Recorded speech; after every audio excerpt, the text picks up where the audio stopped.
I think it was 2014, and Mark Parker, the CEO of Nike at the time, had said to his leadership team, "Hey guys, look, we're going to be a $50 billion company in the next few years, $50 billion revenue, but how do we become a $100 billion company?"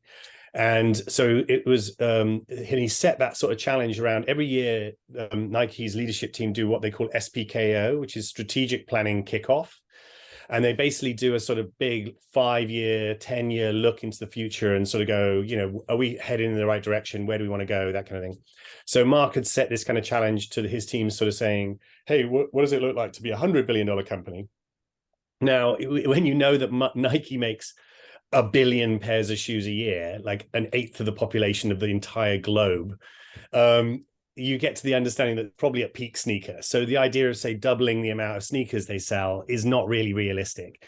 So one of the ideas that my boss, Hannah Jones, she was the VP of Corporate Responsibility and Sustainability. So she was, and she sits on that leadership team.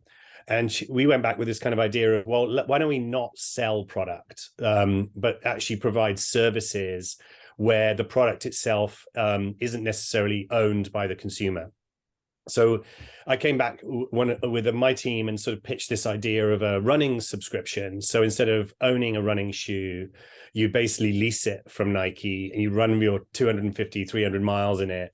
And then you'd bring it back and we'd recycle it. And then you get a new shoe and you on the cycle would kind of go. And it was like linked to all kinds of cool stuff around, being able to look at the tread patterns on the shoe to be able to sort of see whether the runner was pronating in a certain way or that kind of thing. And it was really well received. That when it was pitched to the leadership team, they were like, "Oh my God, love it! We got to do this thing." So off I went and started to do actual sort of consumer interviews and all this kind of stuff.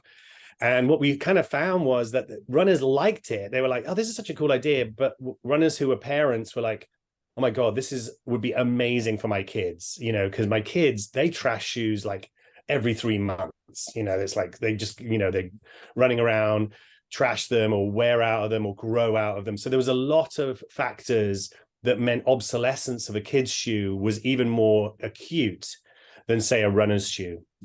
Because a lot of time what we found with runners was that they'll run for, say, 250 or 300 miles in a certain shoe, and then they'll retire it to be the gardening shoe, so which is actually quite sustainable in that way. So they use it for a lot longer. So with that knowledge, we kind of pivoted to this idea of doing a kids subscription.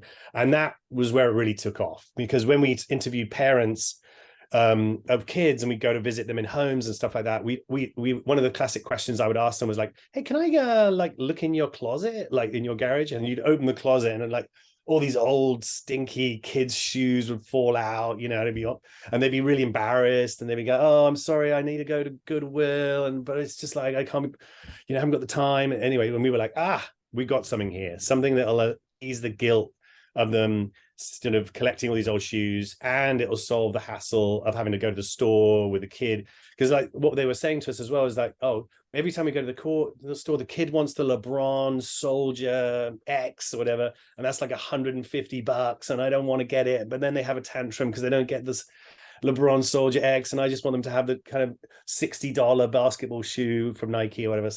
So we learned a ton from just going and doing like ethnography, speaking to people, speaking to parents about it, and that's how it all began. So